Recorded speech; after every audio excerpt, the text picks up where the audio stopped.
अनिल जी पुणे से। राधे राधे। राधे राधे महाराज जी। महाराज जी 2 साल से नाम जप कर रहा हूँ। कुछ समय तक मन किसी भी भोग की इच्छा नहीं करता, लेकिन कुछ दिनों बाद फिर मन उसी भोग में रत हो जाता है। महाराज जी मैं आगे कैसे बढ़ूं, कैसे इन भोगों से हाँ, बाहर? उसके लिए हठ ठानना पड़ेगा। हम थोड़ा सा हठी स्वभाव अपना बनाए। जो धर्मयुक्त भोग है वो देना चाहिए मन को, जो धर्म विरुद्ध भोग है वो नहीं देना चाहिए। धर्मयुक्त, जैसे आप गृहस्थ में हो और आपके मन में काम आया, आपकी पत्नी है, तो वो अधर्म नहीं होगा। लेकिन किसी और माई बहन की तरफ गंदी दृष्टि या भावना भी कर लें, वो पाप हो जाएगा। आपको अच्छे पदार्थ पाने का भाव आया, आपके पास सामर्थ्य है, आप व्यवस्था कीजिए, भोग लगाइए और पा लीजिए, कोई पाप नहीं है। लेकिन आपको गलत पाने का मन होता है, फिर हमको मन को डांटना होगा। ये धर्म विरुद्ध आहार नहीं करना, धर्म विरुद्ध आचरण नहीं करना। तो धर्म से युक्त जो भोग है वो भजन में सहायक है। जैसे आपके मन ने ठान लिया कि अब हमको आज ये भोग पाना है, रसगुल्ला पाना है, या किसी भी इंद्री का भोग, और वो राइट है आपके लिए, धर्मयुक्त है, तो आप फिर उसका सहयोग कीजिए। देखो, मन ही आपको वृंदावन लाया है, मन ही आपको एकांतिक में बैठा ले। अगर ये खिलाफत कर दे तो आप बैठ नहीं सकते हो। ये इतना जिद्दी स्वभाव का है, ये अगर अपने हठ में आ जाए तो इस पर विजय पाना बहुत कर, तो इसको दुलार भी करना है। मन से एकदम बिगड़े ही नहीं रहना। धर्मयुक्त भोग मांगे फिर इसे दे दिलाए, और अधर्मयुक्त मांगे तो फिर कि तू चाहे जितना जला, ये मैं नहीं कर सकता। इतना तो लाना पड़ेगा, नहीं तो जिंदगी भर ये गुलाम बनाए रखेगा। जो धर्मयुक्त भोग हैं उनसे वैराग्य बढ़ता है, और जो अधर्मिक भोग है उनसे राग बढ़ता है, आसक्ति बढ़ती। फिर ऐसा लगता है अब मैं इसके बिना जी नहीं सकता। कोई व्यसन, कोई क्रिया, कोई व्यक्ति, कोई वस्तु, कोई स्थान, जब अधर्मयुक्त भोग करेंगे तो ये लगेगा इसके बिना हम जी नहीं सकते। और जब धर्मयुक्त भोग करेंगे तो भगवान की कृपा का सहारा और वैराग्य के द्वारा हम उसको क्रॉस कर सकते हैं। तो धर्मयुक्त भोगों को भोगिए जो भगवान ने विधान बनाया है, क्योंकि आप गृहस्थ, और अधर्मयुक्त भोगों का त्याग कीजिए। और जैसे विरक्त है उसके लिए संपूर्ण भोगों का त्याग है। मात्र जीवन यापन के लिए वस्त्र और भोजन के सिवा, औषधि के सिवा, बस पूरा का पूरा जीवन मरा हुआ जीवन, तब वो महात्मा कहलाता है। जीवित मर जाए उलट आप में समाये है दिलगिरी। पूरा जीवन जलते हुए, लड़ते हुए, ना कभी कोई सुख, ना कभी चैन से कभी सोए नहीं होंगे। जब अभ्यास में निकले थे, बाबा जी बने थे, अभ्यास 15 मिनट लेट जाते तो ऐसा लगता कई घंटे हो गए क्या, और फौरन उठ करके बैठ के फिर आसन में भगवत चिंतन, एक लगन, एक अगन, फिर पूरे जीवन भर निर्विषय। ये बैलेंस बनाने वाला मार्ग नहीं है। फिर जो बैलेंस बनाने में पड़ जाते तो पाखंड होता है, दम्भ होता है। सही माने में भगवत मार्ग नहीं होता। भगवत मार्ग में पूरा जैसे मुर्दा होता है ना, मुर्दे के पास कोई भी भोग सामग्री रखो हलचल नहीं होगी, ऐसे साधु का मन मुर्दा होता है, विरक्त का मन। मन मार्या तन बस में की ना, हुआ भरम सब दूर, बाहर से कछु दिखत नाही, अंदर चमके नूर। आपो त्याग जगत में बैठे नहीं किसी से काम, उनमें तो कछु अंतर नाही, संत कहो चाहे राम। वो भगवान के स्वरूप हो जाते। तो गृहस्थ धर्म में धर्मयुक्त भोग भोगते हुए भगवान का भजन करना, और विरक्त धर्म में आजीवन समस्त भोगों का त्याग करके एकमात्र भगवदानंद में स्थित रहना। तो अधर्मयुक्त आचरण मत करो, तो भजन की कभी हानि नहीं होगी, कभी नहीं। आप देखना, अधर्मयुक्त आचरण नहीं होना चाहिए, तो गृहस्थ में रहते हुए भी भजन बढ़ने लगेगा। अधर्मयुक्त आचरण तो फिर भजन नहीं। पापवंत कर सहज स्वभाव, भजन मूर्ति भाव न काऊ। अगर पाप आचरण होंगे तो भजन में मन नहीं लगेगा। जो पे दुष्ट हृदय सोई होई, मोरे सन्मुख आओ की सोई। जो दुष्ट हृदय होगा वो भक्त और भगवान की तरफ नहीं चलेगा, वो संसार की तरफ चलेगा। तो हमारे द्वारा कोई अधर्माचरण ना बने, ये डरते रहो, धर्मयुक्त भोग देते रहो, जिससे आपके गृहस्थ धर्म की पूर्ति होती रहे, तो आपका भजन बढ़ता रहेगा। ठीक है ना? महाराज जी मैं वो 3-4 दिन पहले आपके पास आया था, वो सवाल किया था, टेंशन होता है, कोटा में तैयारी कर रहा था, मैं आपको सवाल किया था 2-3 दिन पहले, मेरे को टेंशन होता है कि हमारा बच्चा क्या है कि जो ही तुम सब निकले सो हम डिलीट का बटन दबा देते हैं। इतने रूप हैं सुबह से 2 बजे से, वहां से लेके कृष्णाश्रम से राधा केली कुंज तक, तो कैमरा केवल रहता है, डिलीट का बटन साथ ही रहता है। अब कोई हमसे कहे कि आज आप हमारी तरफ देख के मुस्कुराए थे, कोई परिचय मेरे दिमाग में तो आप ही मतलब पूरे टाइम मतलब आप ही रहते हो। तो महाराज जी जैसे आपने आपके टाइम उस टाइम बोल के मतलब मन हल्का किया ना महाराज जी, अब मतलब सारा टेंशन गायब हो गया महाराज। अब मेरे को महाराज जी अब ऐसा मतलब विश्वास हो गया ना, मतलब जब भी कुछ होता है मैं आपके इधर आ जाता हूँ। मतलब मेरा मतलब इससे पहले स्वागत है, आप आओ और जितना निर्विकार हो सको मैं प्रश्न। इससे पहले जैसे आपसे एक बार पहले सवाल किया था कि दोस्त वगैरह को देख के नॉनवेज खाने का मन करता है, तो आपने समझाया था महाराज जी, अंदर से अब इच्छा ही खत्म हो गया महाराज जी। आप अब क्या आप जानना चाहते हो? अब तो महाराज जी मतलब आपको बस देखना है। तो अगर जीवन जीवन कोई धर्म संकट में फंस जाए उसके लिए क्या सोल्यूशन है? भगवान समस्त भक्तों ने जब कहीं कोई आश्रय नहीं मिला और भगवान को पुकारा तो भगवान ने निश्चित आश्रय दिया है। तो मेरा मेरा जीवन एक धर्म संकट में फंसा है, मैं आपको बताना चाहता हूँ। नहीं, बताने की जरूरत नहीं, पुकारने की जरूरत है। पुकार में तुम्हारी दम होनी चाहिए, अन्य आश्रय नहीं। द्रौपदी जी ने जब तक पतियों का सहारा रखा, भीष्मादि का सहारा रखा, कोई बचाने नहीं आया। जब अपने हाथों से पकड़ा तब भी, और फिर जब दांतों से पकड़ा तब भी हार ही माननी पड़ी। जब देखा अब कि ये 10,000 हाथियों का बल रखने वाला दुशासन एक झटके में अब दांत से वस्त्र हट जाएगा, और एक वस्त्र धारण किए हुए थी, उन्होंने हा द्वारिकाधीश हाथ उठा दिए, तो वस्त्र अवतार भगवान का हो गया। यहां से पल्लू नहीं हटा सका, ढेर लग गया वस्त्रों का, और भगवान का एक वस्त्रावतार हो गया। द्रौपदी के वस्त्र बन गए भगवान। तो आज तक जहां भी इतिहास साक्षी है, जो आर्त भाव से भगवान को पुकारा तो भगवान ने उसकी निश्चित रक्षा की। हमें एक ही उपाय पता है, श्री भगवान। दूसरा है सब नाटकबाजी है। का हिमवंत मुनीश सुनु, जो कछु लिखा लिलार, देव दनुज मुनि नाग नर, को न मेटन हारे। अगर मेट सकता है कोई तो भावी मेट सकें त्रिपुरारी, भगवान मिटा सकते हैं, दूसरा कोई नहीं। हमारी सोच समझ श्रद्धा विश्वास एकमात्र भगवान पर है। उनकी पुकार करो, वही। कोई जंतुर, कोई राख, कोई ये सब, इनकी सामर्थ्य नहीं। को न मेटन हार। तो इसलिए भगवान को पुकारो। जो आपका संकट हो आप समझिए और एकांत में भगवान से विनय कीजिए। हम उनके बच्चे हैं, अगर हमसे गलती भी हुई है तो हमें क्षमा करें और हमको संकट से हटावें, तो भगवान निश्चित हटाते हैं। मंगल भवन अमंगल हारी, अमंगल का नाश करते हैं। और हरि स्मृति सर्व विपद विमोक्षणम, जहां भगवान का चिंतन किया गया भगवान विपत्ति का नाश करते हैं। इसलिए धैर्य रखकर, एकमात्र भगवान का आश्रय रखकर जब आर्त भाव से पुकारोगे तुरंत समस्या का समाधान निकलने लगेगा। लेकिन एक अनन्य होना चाहिए, मतलब फोन नंबर जैसे मिलाया जाता है ना, ऐसे भगवान से फोन नंबर मिलाने क्या है, एक मतलब एकमात्र भगवान का भरोसा। अब कोई नहीं रह गया। जैसे गजेंद्र सब छोड़ के चले गए, एक झटके में ग्राह मार देगा, बस एकमात्र भगवान को हे हरि। और आर्त भाव, मतलब ये नहीं कि पता नहीं भगवान करें कि ना करें, दूसरा तीसरा ऑप्शन रखे, नहीं, एक ऑप्शन आखिरी। अब बनेगी तो आपसे बनेगी, नहीं तो प्रभु मेरा कोई अब साथी नहीं। और अंदर से पुकारो, हर समस्या का समाधान। जीवन भर की पूरी अनुभव की बात कह रहे हैं, शास्त्रों की बात कह रहे हैं।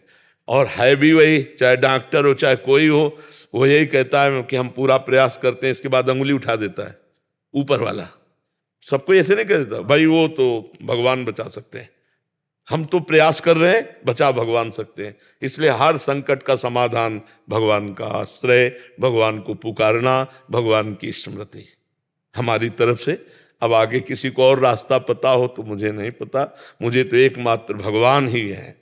अगर सहयोग कर सकते हैं तो भगवान, नहीं मुझ जैसे दीन पतित का कौन सहयोग कर सकता है। सहयोग स्वार्थवश भले तुमसे कोई हाथ मिला ले, अगर तुम्हारे पास है वैभव सब व्यवस्था, नहीं तो दीनहीन अकिंचन का कोई साथी नहीं होता, केवल भगवान होते हैं। स्वार्थवश भले कोई तुमसे मित्रता की बात करे, अगर आपके पास है, अगर कुछ नहीं है तो कोई तुम्हारा मित्र भी नहीं होगा, कोई मित्र नहीं होगा। तो इसलिए भगवान एक ऐसे मित्र हैं जो गरीबों के, अकिंचनों के, असहायों के, पतितों को पावन करने वाले हैं। ये हम अपने हृदय की बात कहते हैं कि कोई भी संकट मोचन और कोई नहीं, भगवान ही है। अगर उनसे हम प्रार्थना करें तो बड़ी बड़ी समस्याओं का समाधान। ये इतनी हजारों घटनाएं हमने जीवन में देखी जहां भगवान तो वहीं समस्या का समाधान। अब आपका कितना विश्वास है, कितना समर्पण है, कितनी अनन्यता है, उसी से फोन वहीं लगेगा। भगवान उसी की पुकार सुनते हैं। द्रौपदी जी ने जब तक दांत का सहारा लिया, गोविंद नहीं प्रकाशित हुए।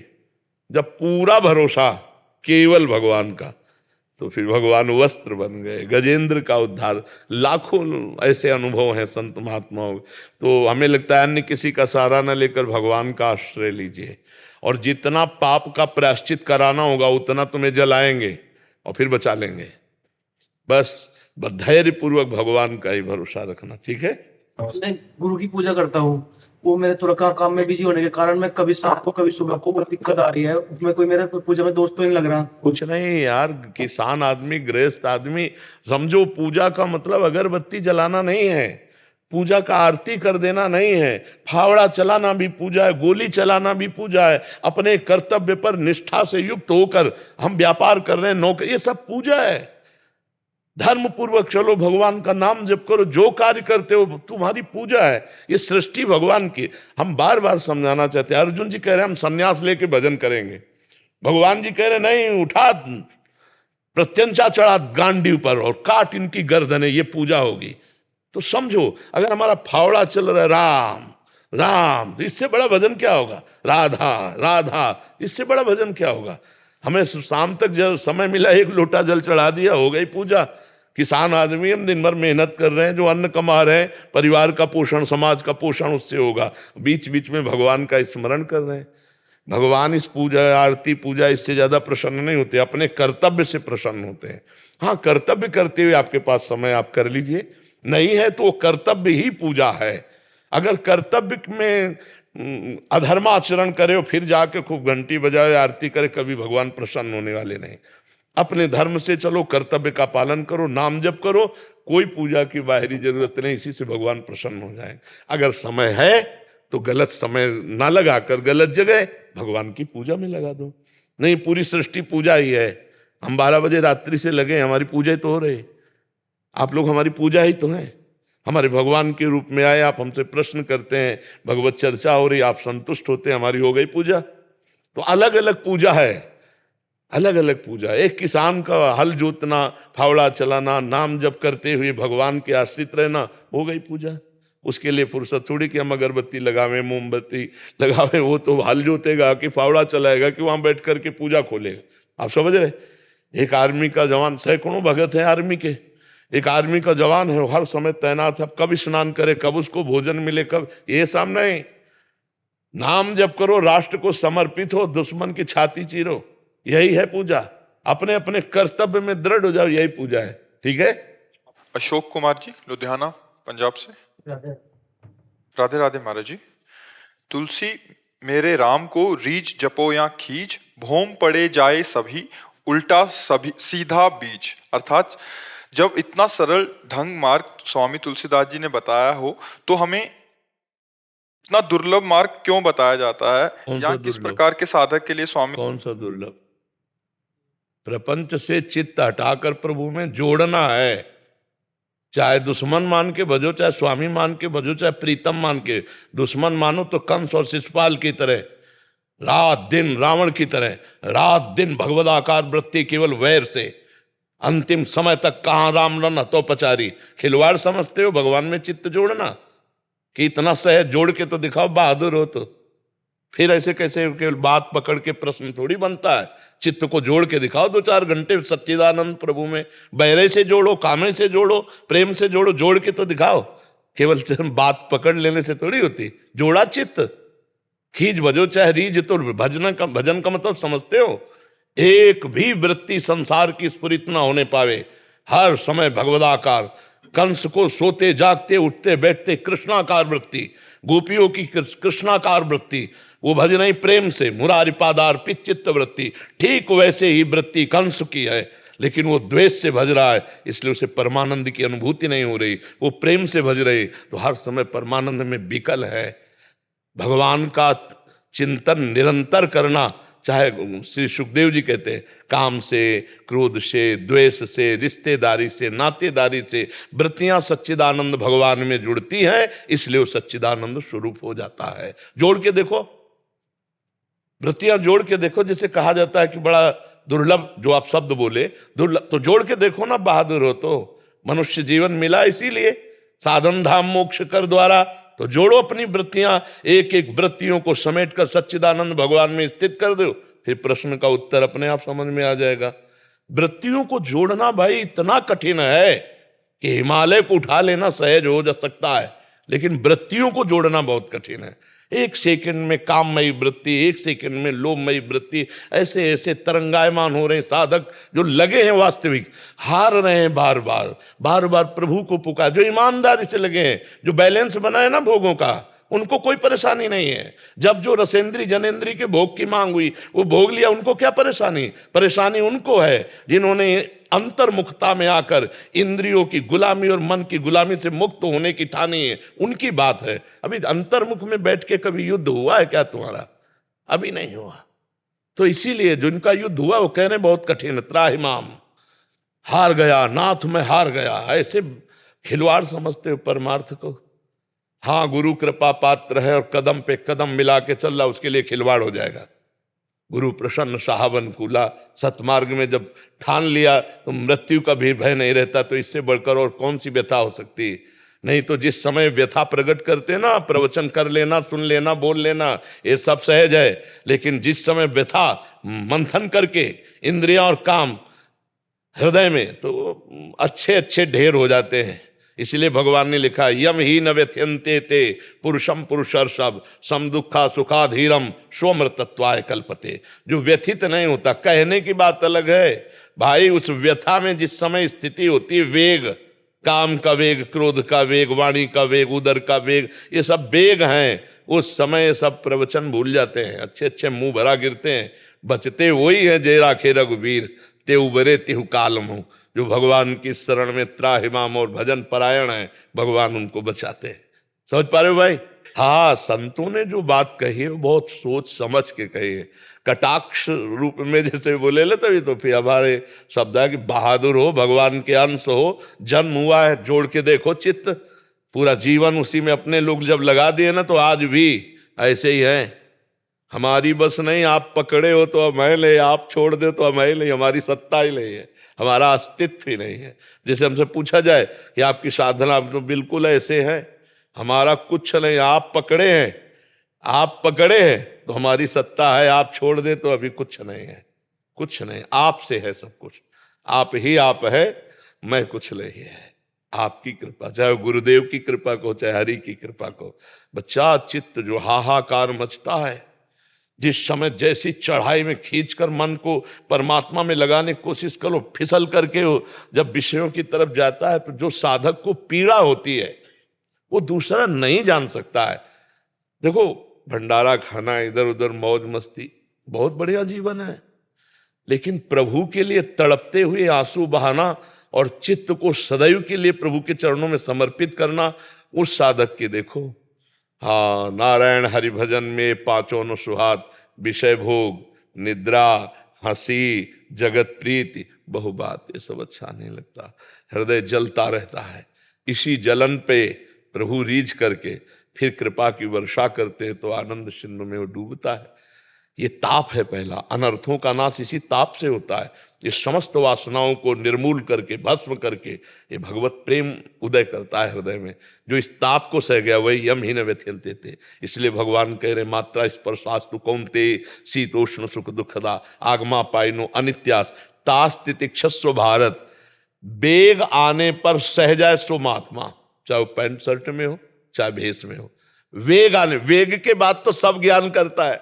नहीं, जब वेग आया और वो परास्त हो गया तो पूरा उपदेश दूसरे को दे सकता है, कैसे बचा जाता है। लेकिन जब वेग आया तो ज्ञान कहाँ गया?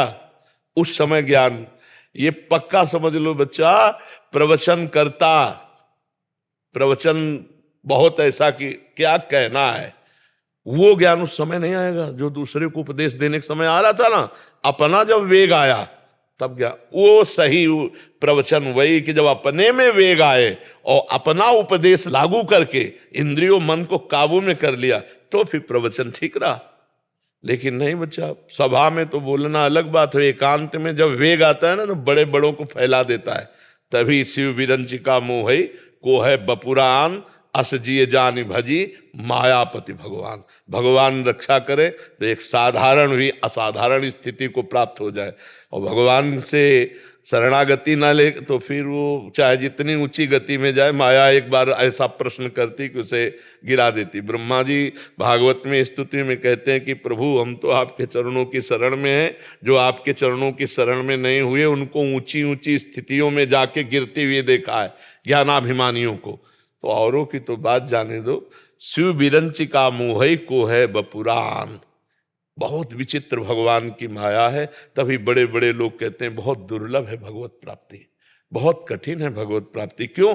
अब पूरे जीवन चित्त को संभाल कर परमात्मा में स्थापित करना, निर्विषय करना, निर्विकार होना। अब निर्विषय और निर्विकार ये वचन संसारिक आदमी क्या जाने, सुन लिया बहुत है। उस साधक से पूछो जो जल रहा है, उसकी जलन को दूसरा क्या जाने। प्यास लगी पानी पी लिए, भूख लगा भोजन पा लिया, वेग आया और जैसा जनेन्द्रिय रसेंद्रिय का वैसा निपट लिया। उससे पूछो जो हर इंद्रियों के वेग को सह रहा है, वो अंदर जो ताप है वही तपस्या है। उसी तपस्या से भगवान जीते, और ये बाहरी तपस्या नहीं, अंदर के ताप को जो सह जाता है।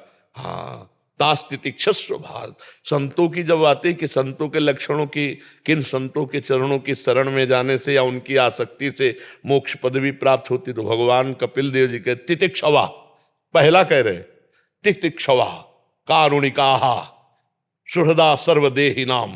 पहला तितिक्षवा माने सहनशील, हर विषय को सह गया, मान अपमान निंदा स्तुति लाभ हानि सुख दुख सबसे। बहुत कठिन है बात करना, अलग बात है, कठिन है। बिल्कुल अंदर कुछ भी फर्क नहीं पड़ना चाहिए, ना हर्ष होना चाहिए ना शोक होना चाहिए, समान भाव से निकलो। खेल समझते हो इसे?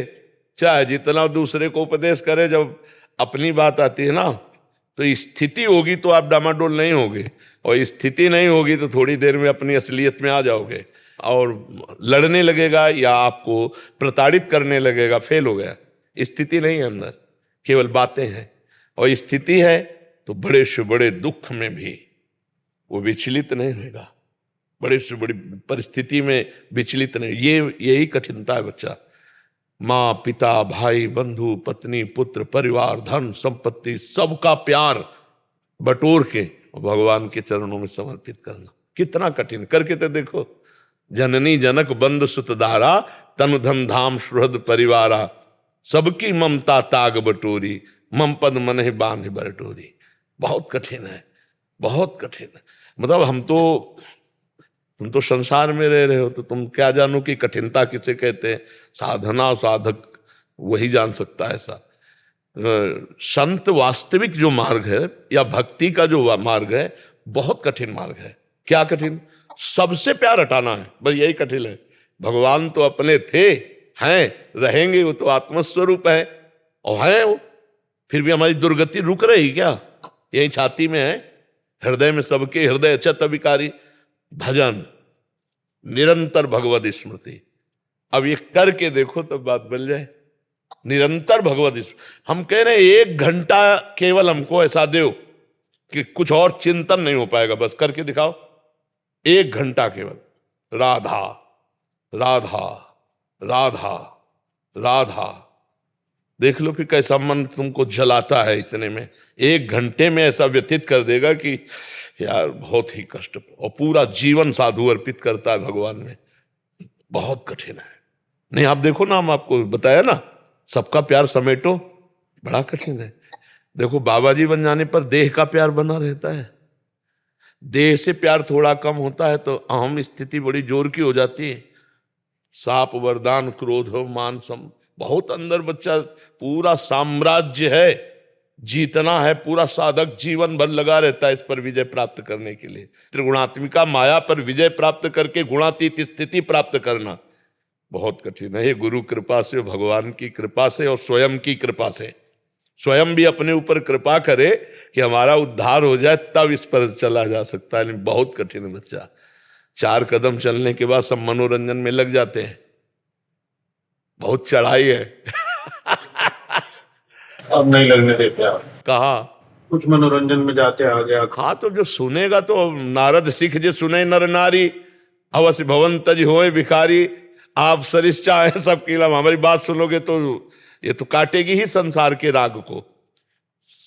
जो सत्संगा सर्वसंगोपहो ही माम, सत्संग समस्त संगों से रहित करके भगवान की भक्ति में लगाता है। व्रतान यज्ञ छंदान से तीर्था नियमा यमा यथा वरुंधेत सत्संगा सर्वसंगोपहो ही माम। सत्संग समस्त संगों का त्याग कर भगवान से प्रीति कराता है। हाँ, संसार से आंखें हटाकर नंदनंदन प्रियाजू से आंखें, बहुत बड़ी बात है। बस बात बन गई, मन आज्ञा पे चल गया, फिर निकल जाएगा, फिर कठिनता नहीं रहती। फिर तो रोज नया नया एक उत्साह, नवम नवम, उसी उत्साह में वो हर कष्ट सहता हुआ आगे निकल जाता है। पर चलो, नाम जप करो, ठीक है। हाँ, सुरभि मित्तल जी राजस्थान से। श्री हरिवंश महाराज जी। श्री हरिवंश महाराज जी, आपके चरणों में कोटि कोटि प्रणाम। महाराज जी, आत्मचिंतन और आत्म सुधार क्यों आवश्यक है? कैसे हम अपने जीवन को में आत्मचिंतन और आत्म सुधार कर देखो, सकते हैं? आत्म सुधार, आत्मा का कोई सुधार, ये तो लौकिक शब्द है, परमार्थिक शब्द नहीं। आत्म सुधार परमार्थिक शब्द नहीं, क्योंकि आत्मा निर्विकार चैतन्य घन है, तो उसमें सुधारने की कोई जरूरत ही नहीं। सरल भाषा में गोस्वामी जी लिख रहे हैं, ईश्वर अंश जीव अविनाशी चेतन अमल, अमल माने निर्विकार, मल रहित, चेतन अमल सहज सुख राशि, उसका तो सुधार करना नहीं। अब जो शब्द लौकिक शब्द कहा जाता है, आत्मा का मतलब लिया जाता है अंतःकरण से।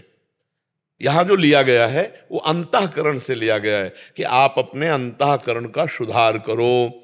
और आत्मचिंतन का तात्पर्य है कि अंतःकरण में निरीक्षण करो कि आपका कितना सत चिंतन होता है, कितना असत चिंतन होता है। आत्मा का चिंतन नहीं होता, अपने आप से अपने आप का वो है। चिंतन रहित हो जाना ही आत्मा का चिंतन है। अंतःकरण की सामर्थ्य नहीं उसका चिंतन कर सके, वो अचिंत्य है। तो अंतःकरण का साक्षी जो है वो अपने आप से अपने आप का चिंतन है। जो चिंतन रहित स्थिति उसे आत्मचिंतन कहते हैं। किसका प्रश्न था? अच्छा, अब पता नहीं आप हमारी भाषा समझ पाओ, अध्यात्म की गूढ़ बात है। तो जो यहां अंतःकरण के सुधार की बात कही गई, आत्मा शब्द से बिल्कुल अलग क्षेत्र हो जाता है। तो जो अंतःकरण के सुधार की बात कही गई है, उसमें देखना चाहिए कि हमारा अंतःकरण कितना शास्त्र सम्मत चल रहा है, क्योंकि अंतःकरण से ही स्फुरित होता है, संकल्प बनता है और उसी से सारी क्रियाएं होती है। तो तस्मात् शास्त्रम प्रमाणन्ते कार्याकार्यो व्यवस्थितो, क्या करना चाहिए क्या नहीं करना चाहिए ये शास्त्र आज्ञा करता है। शास्त्र की बात नहीं समझ में आती तो संतों के मुख से सुन लो, वो विधि निषेध का वर्णन करते हैं। तो जो विधि है वो करना और जो निषेध है उसे ना करना, यही आत्मनिरीक्षण है। और इसी आत्मनिरीक्षण से भगवत चिंतन बनेगा और भगवान के मार्ग में अग्रसर हो पाएगा पथिक। अगर वो गलत आचरण करता रहा तो अनुभव नहीं होगा। फिर लोग कहते हैं हम 20 साल से भजन कर रहे हैं, हमें कुछ अनुभव नहीं हुआ। तो चलनी में गैया दुहे और दोष दैव को दे। गाय दुहे चलनी में, वो कहे कि हमारे भाग्य में दूध नहीं लिखा, तो भैया तू इतने छेद वाले पात्र में दूध आए, कैसे बात बनेगी? पहले छेद बंद कर या पात्र ऐसा ला। तो ऐसे ही हम लोग जो गंदे आचरण कर देते हैं, वो गंदे आचरण वाले छेद से हमारा भजन भगवत चिंतन वो सब वहीं से बह जाता है। हमको अनुभव नहीं हो पाता, हमारी स्थिति ऊपर नहीं उठ पाती है। तो हमें आत्मचिंतन का मतलब अंतःकरण का निरीक्षण करना चाहिए कि हमारी बुद्धि में कहीं सांसारिक सुख की वजह से मन में कहीं सांसारिक सुख का संकल्प तो नहीं बन रहा, और मन और बुद्धि की प्रेरणा से कहीं इंद्रियां गलत क्रियाओं में तो नहीं उतर रही। इनका निरीक्षण करता रहे और शास्त्र सम्मत चलता रहे। समझ पा रहे हैं आप? सर शर्मा जी हिमाचल से। राधे राधे महाराज जी। गुरुदेव आपके चरणों में कोटि कोटि प्रणाम। महाराज जी, मेरा स्वभाव स्पष्टवादी है। अगर किसी की बात या कोई व्यवहार आचरण मुझे ठीक नहीं लगता तो उन्हें मैं प्रेम पूर्वक बोल देता हूँ। ऐसा करने पर कुछ लोग तो उसे सहर्ष स्वीकार करते हैं, परंतु कुछ लोग नहीं। परिणाम स्वरूप जो लोग उसे स्वीकार नहीं करते वो यहाँ तो बुरा मान जाते हैं या बातचीत करना बंद कर देते हैं। कई बार इसके परिणाम स्वरूप माता पिता भी रुष्ट हो जाते हैं और कहते हैं कि आपको सामाजिकता हाँ का ज्ञान वैसे, नहीं है। हाँ इस पर तर्क वितर्क होने लगता है, फिर हाँ, नहीं, आहत होता है दिल। ये उत्तम स्वभाव नहीं है। पहली बात तो हमें सबके दोष देखने का अधिकार ही नहीं है। गुरु को शिष्य के दोष देखने का अधिकार है, माता पिता को पुत्र के दोष, और मित्र को मित्र के। जैसे आपका कोई मित्र है, अब आप उससे बात करो, वो नाराज भी हो जाए तो दूसरे दिन फिर बैठेंगे एक जगह पास, फिर समझाएंगे, क्योंकि वो मित्र है हमारा। और शास्त्र आज्ञा करता है कि कुपथ निवारी सुपंथ चलावा। मित्र का लक्षण है गंदे मार्ग से हटाकर अच्छे मार्ग में मित्र को चलाना। शेष जब तक आपसे कोई ना पूछे तब तक नहीं बोलना चाहिए। तेरे भावे जो करे भलो बुलो संसार, नारायण तू बैठ के अपनो फोन बुहार। यदि वो गलत कर रहा है, आप गलत देख रहे हो, तो खड़े तो दोनों हैं, समय तो दोनों का बर्बाद हो रहा है। एक गलत कर रहा है और एक गलत देख रहा है।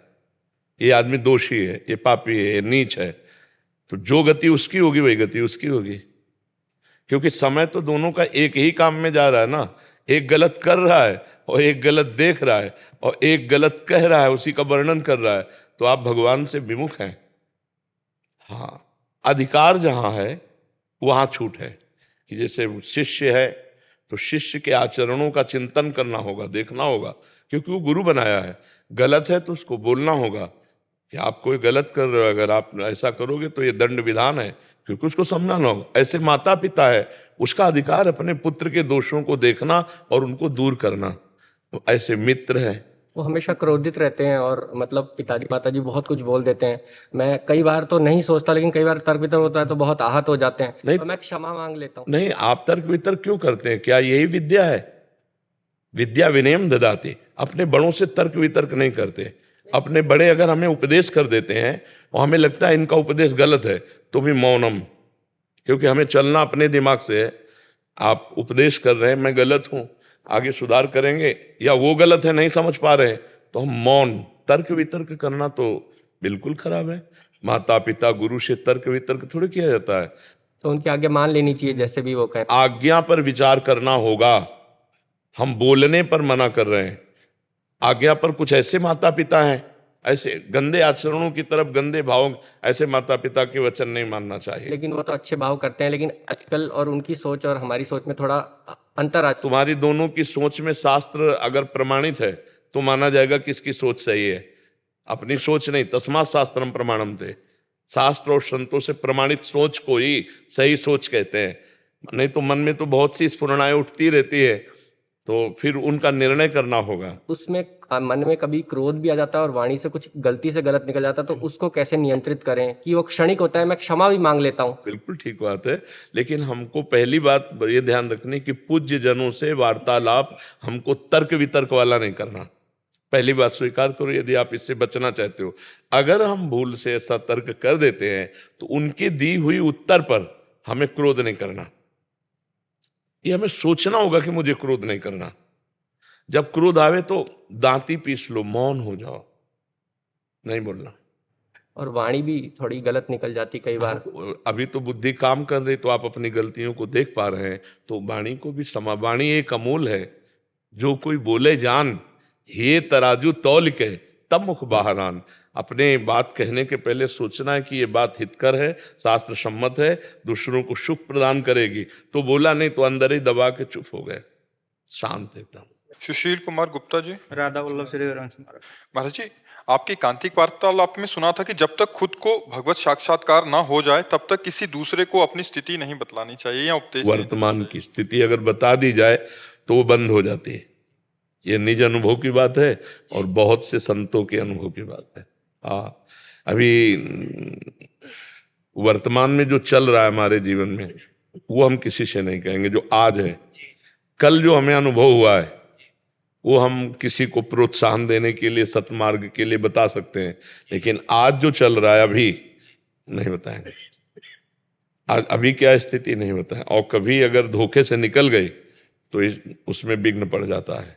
ये हम खुद अनुभव किया है, और जो अच्छे साधक हैं वो इस बात का अनुभव करेंगे कि अपने अनुभव की बात बताते ही वो अनुभव भी गायब और वो साधना भी गायब हो जाती है। इसलिए वर्तमान की साधना को छुपा के रखे, किसी को बताए नहीं।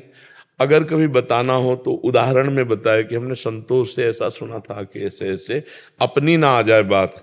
तो ये चीज ध्यान रखना चाहिए, साधक को वर्तमान की स्थिति का वर्णन नहीं करना चाहिए। अपनी जो भूत है, बीता हुआ, उसको उदाहरण में पेश कर देने से कोई हानि नहीं होती, लेकिन वर्तमान की स्थिति नहीं बतानी चाहिए। तो क्या महाराज जी ये इसमें भी निषेध है कि हम अपने प्रियजनों को या भगवत प्रेमी को आपके या आपसे जितना भी जाना श्री राधा नाम की महिमा के बारे में बता सकते नहीं, उसकी चर्चा तो करना चाहिए, भगवान ने आदेश किया है। मच्चित्ता मदगत प्राणा बोधयंता परस्परम कथयंत च माम नित्यम तुष्यंत च रमंत च। ये हमने महाराज जी से सुना है कि वो ऐसा कह रहे थे, राधा नाम की ऐसी ऐसी महिमा जपने से ऐसा लाभ। मैंने सुना था, मैं राधा नाम कितना जपता हूँ, मुझे क्या अनुभव हो रहा है ये नहीं बताना। महाराज जी से सुना था कि ऐसा ऐसा ऐसा, रात दिन चर्चा करो, कोई परेशानी नहीं। अपनी बात नहीं आनी चाहिए कि मैंने राधा नाम जप किया, मुझे ये अनुभव हुआ, ये हुआ, फिर वो रुक जाएगा। फिर उस पे गुप्त रखना है। फिर आपसे कोई पूछे कि आप राधा नाम जपे, आपको कुछ जप रहे हैं, कैसा क्या जप रहे हैं, माँ संतों की कृपा जो भी हो जाए, अब ऐसे क्या हम क्या बताएं, हम तो अभी शुरुआत भी नहीं हुई। ऐसे चलना चाहिए। भजन को छुपाना चाहिए, छपाना नहीं चाहिए, छुपाना चाहिए। हम लोग छपाने में ज्यादा आनंदित होते हैं। नहीं, कुछ बातें तो ऐसी होनी चाहिए जो पर्सनल होनी चाहिए। ठाकुर जी का प्यार, ठाकुर जी को भोग लगा रहे, ठाकुर जी का दुलार, ये पर्सनल होना चाहिए। उसको तो छुपा के रहे। इसीलिए भजन करना कठिन, करके बचाना कठिन, और बचा के पचाना कठिन। और जिसका भजन पच गया वही सिद्ध हो गया। तो भजन को छुपाओ और परस्पर बोधयंता, भगवान की चर्चा संतों के मुख से जो सुनी है वो चर्चाएं करो, मंगलमय रहेगा। अपने अनुभवों को छुपा ले। मैं पढ़ाई के साथ क्या और कर सकती हूँ जो कि ये धार्मिक मार्ग में आगे जाना है? खाली नाम जाप? नाम जाप को आप खाली मत समझिए। जो राम नहीं कह पाते थे ना, मरा मरा जपे तो ब्रह्म ऋषि हो गए। बच्चा कक्षा 9 पढ़े, गांव वाले कक्षा 6 से ABCD शुरू होती है गांव की पढ़ाई में, और 9 तक पढ़े हैं। 9 तक क्या पढ़ाई होती है? और आप प्रश्न उत्तर यहां कर ही रहे। नाम खाली नहीं है, नाम में इतना कुछ भरा है कि सुमिर पवन सुत पावन नामू, अपने बस करी राखे रामू। भगवान को अधीन कर लिया तो सारी विद्याएं, सारी कलाएं सब भगवान में विराजमान हैं। अगर नाम जप करोगी और पढ़ाई करोगी और पवित्र आचरण से रहोगी तो जिस उन्नति में जाना चाहोगी पहुंच जाओगी। आज हमारे देश की राष्ट्रपति कौन है, नहीं जानती हो? हाँ, तो ऐसा नहीं कि माताएं बहनें उन्नति नहीं कर सकती। अब वो हम ऐसी तैयारी करें कि हम अपने राष्ट्र की सेवा में आवें, समाज की सेवा में आवें। एक सांसारिक जीवन जी करके कीड़े मकोड़े की तरह मर जाना, यार मनुष्य जीवन की महानता क्या रही, चाहे स्त्री हो चाहे पुरुष हो। कौन नहीं जानता मीरा जी को? अगर भक्ति में उतरी तो पूरा विश्व जानता है और नमस्कार करता है उनके पावन चरणों में।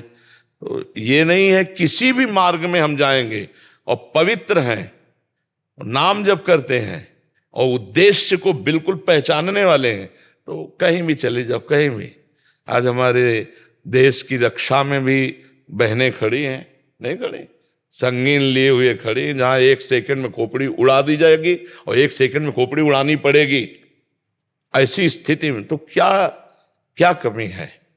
हमारा दिमाग कितना प्रवीण हो, सब बात बन जाएगी। उसको दिमाग को प्रवीण करने के लिए भगवत चिंतन, जो जिनका प्रवीण है और भजन नहीं कर रहे, तो पूर्व में उन्होंने तप किया है, दान किया है, पुण्य किया है, उसके बल से अभी हैं, लेकिन आगे फिर जीरो है। ये पुरानी खेती है। और जो आज नाम जप कर रहे हैं, धर्म से चल रहे हैं, कष्ट पा रहे हैं, इनकी ये खेती बहुत जोर की पीछे वाली गड़बड़ थी जो अभी उनको परेशान कर रही, लेकिन आगे चलकर उनका बहुत सुंदर जीवन होगा। इसलिए नाम जप को ना समझे कि क्या हो जाएगा और कोई धार्मिक प्रवृत्ति, नाम जप मात्र से सब कुछ हो जाएगा। खूब पढ़ाई को भी भगवान की पूजा समझो, पवित्र जिंदगी जीना सीखो। ये जो आजकल चला है गर्लफ्रेंड बॉयफ्रेंड, इसमें ना फंसे। अगर यहाँ कोई भी बच्चा सुन हमारी बात माने तो इसमें ना फंसे। जब तक हमारा लक्ष्य ना बन जाए, लक्ष्य की प्राप्ति ना हो, तब तक विषय सेवन न करे और फिर किसी माता पिता परिवार की सलाह से उचित वर का वर्ण करके गृहस्थ धर्म में चला जाए, जैसे हमारी भारत की पद्धति है। ये दलित दुराएं अपवित्रता ना जीवन में आवे, नहीं बहुत खतरा है बच्चा इसमें। मतलब एक बार गलती करके आप किसी बॉयफ्रेंड से संग कर लिए, अब वो आपको अगर दुष्ट स्वभाव वाला है तो ब्लैकमेल करेगा। अपवित्र आचरण करके सुखी कैसे कोई हो सकता है? और नए नए बच्चों में बहुत, आज के जो वातावरण में ये बहुत गंदगी फैल रही। इसलिए जो भाई बहन हमारे पास आए, हमारी प्रार्थना है कि आप जब तक माता पिता की सहमति न हो तब तक किसी पुरुष का संग न करें, क्योंकि माता पिता जैसा दोस्त कोई नहीं होता, वो सही निर्णय बताएंगे।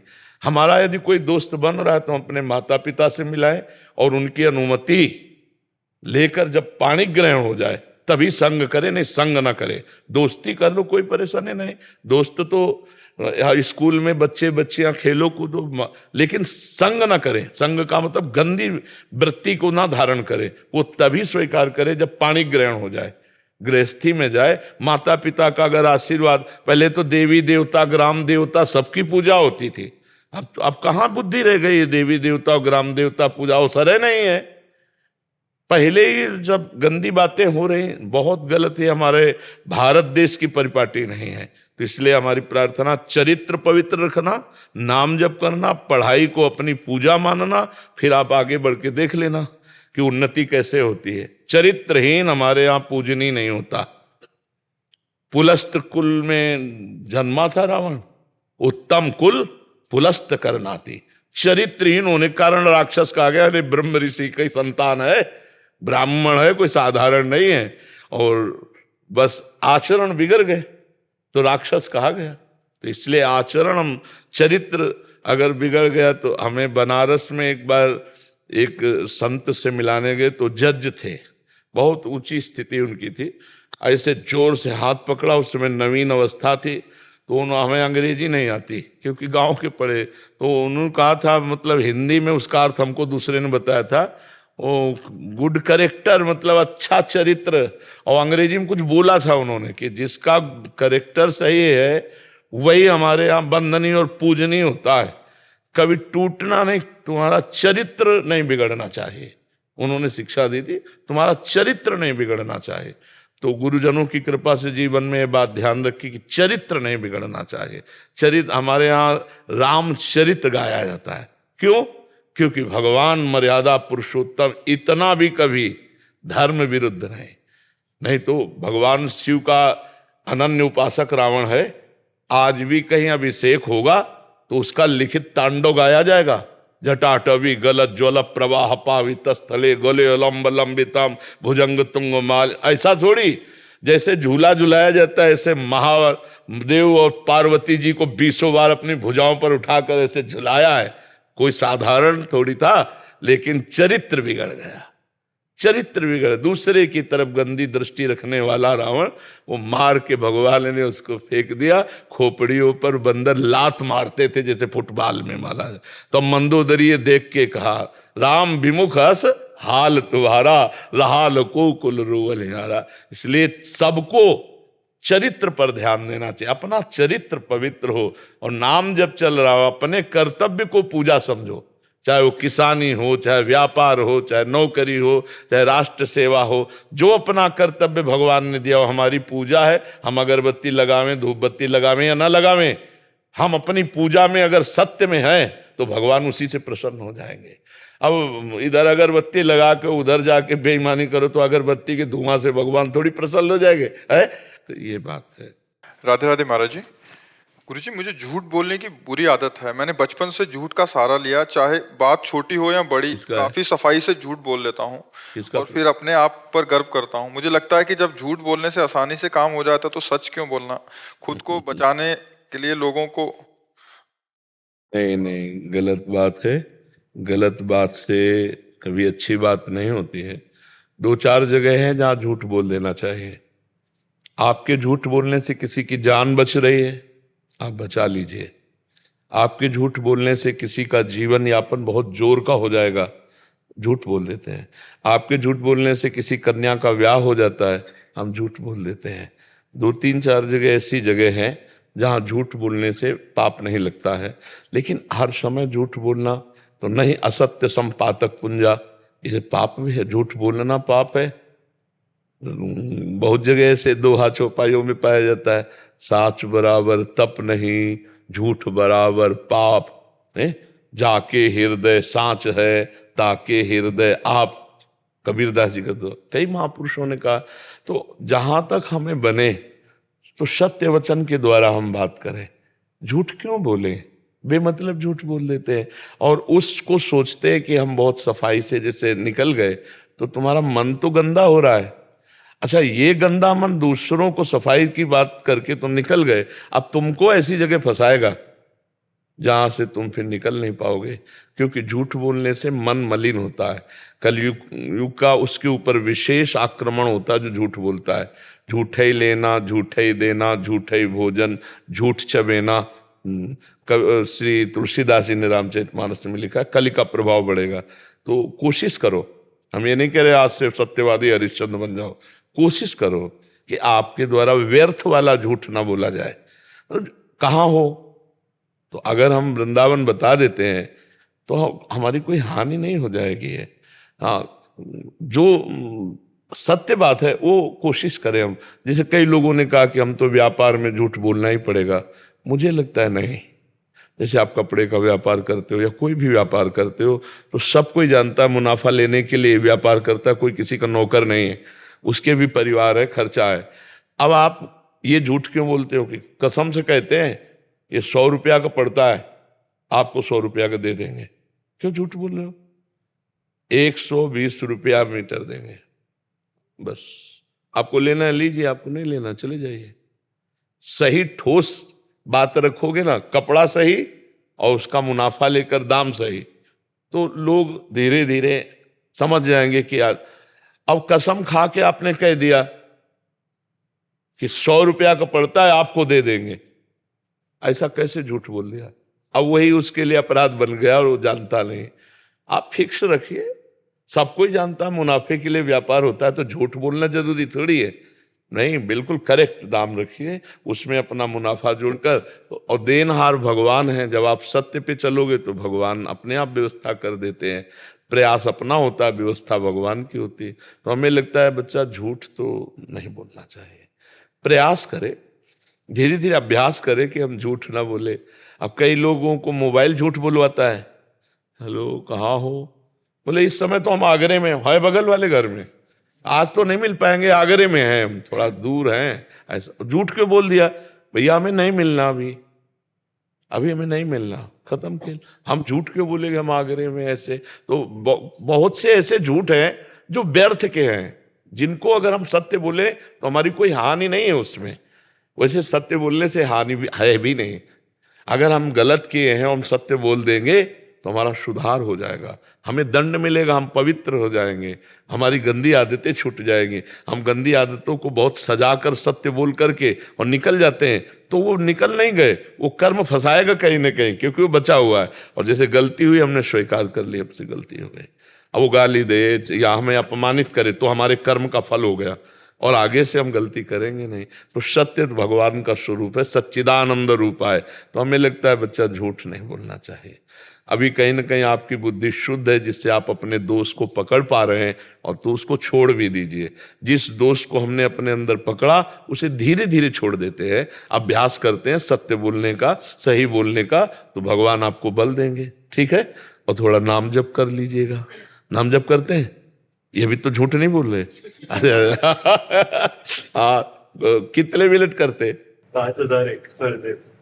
बहुत सुंदर, धन्यवाद, और बढ़ाते रहिएगा आगे। ठीक है, आजकल काउंटर चला है बहुत अच्छा, उसमें मन लग जाएगा। अधिक से अधिक संख्या में नाम जपने का उसमें बहुत चाव बढ़ता है। दंड वाहेगुरु का खालसा, वाहेगुरु जी की फतेह। बहुत कृपा, बहुत कृपा। लाओ श्री जी की कुछ प्रसादी वस्त्र, बहुत दिनों बाद दर्शन दिए आकर के। कौन?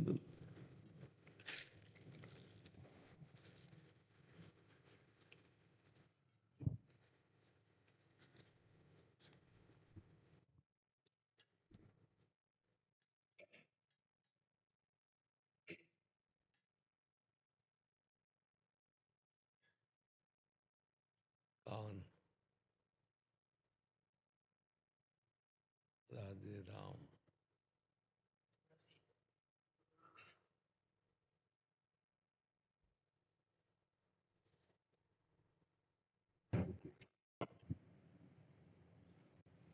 ये वाली पंक्ति गुरु नानक देव जी ने ना वृंदावन में उच्चारण की थी, जो गुरुद्वारा साहिब है, वहाँ पे एक महीना रहे थे महाराज जी वृंदावन में।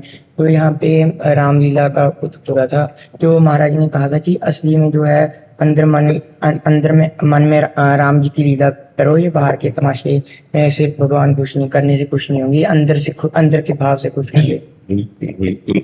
अगर अंदर का भाव नहीं है ना तो बाहर से सुख नहीं मिल पाएगा। बाहर की तो बात तो देखो, जो हम बाह्य पूजा करते हैं उसका फल होता है अंतर में घुसना, अंतर्मुख होना।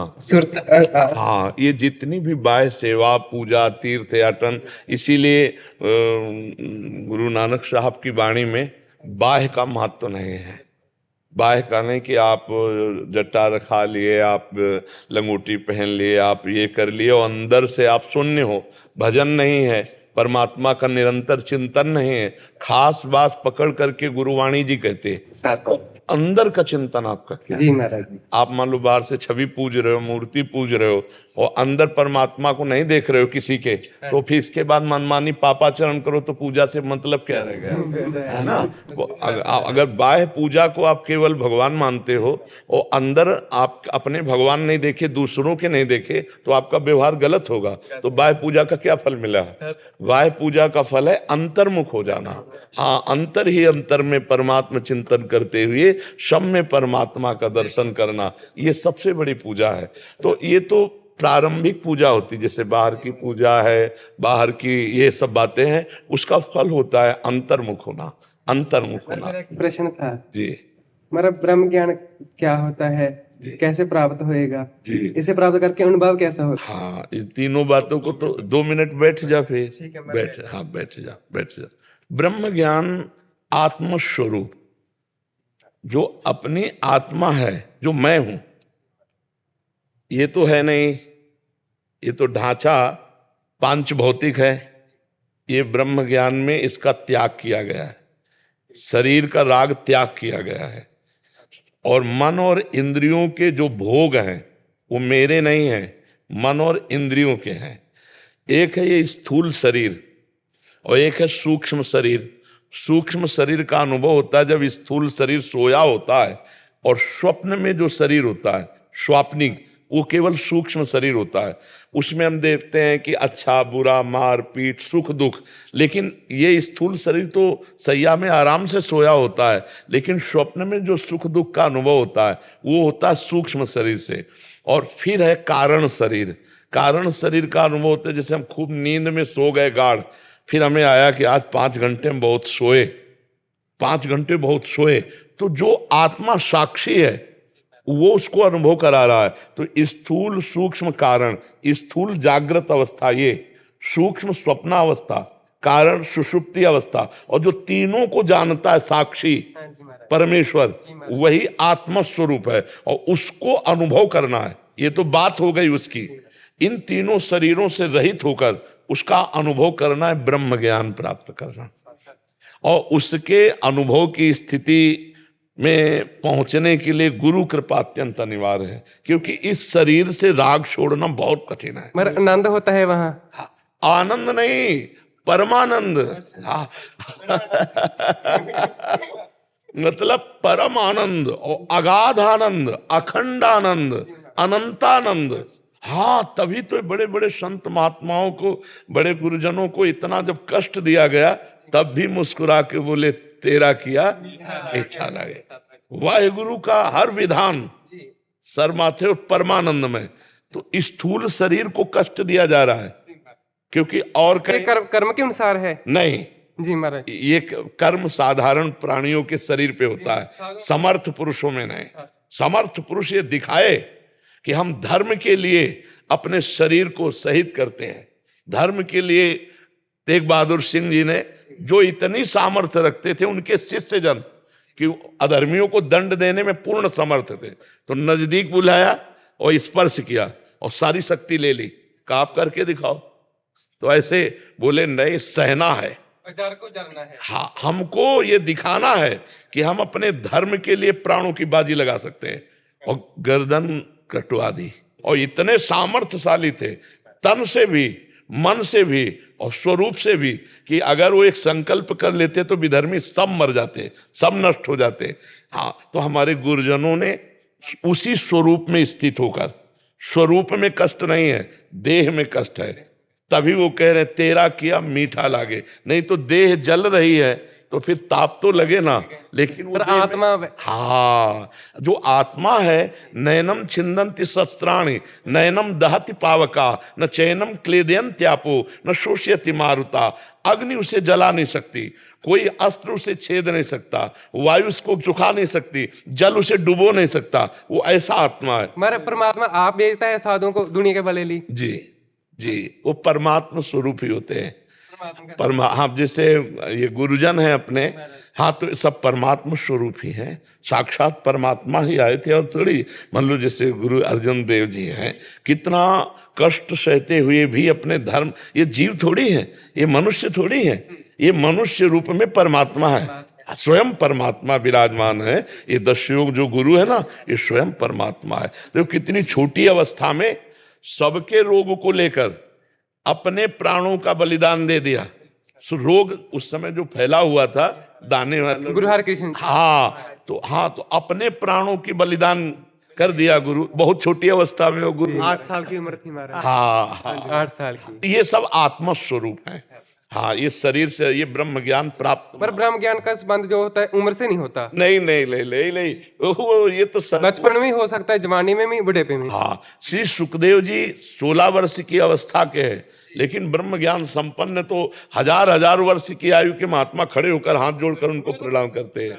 तो इसका अवस्था से कोई लेना देना है। थोड़ा सा डायलिसिस है महाराज जी का, सुबह 2 बजे से लाओ कुछ प्रसाद दो। सबसे पहले तो हमको इतना सुख मिलता है आपके दर्शन से, जैसे गुरुजन के पार्षद आते हैं ना, तो हमें बहुत सुख मिलता है।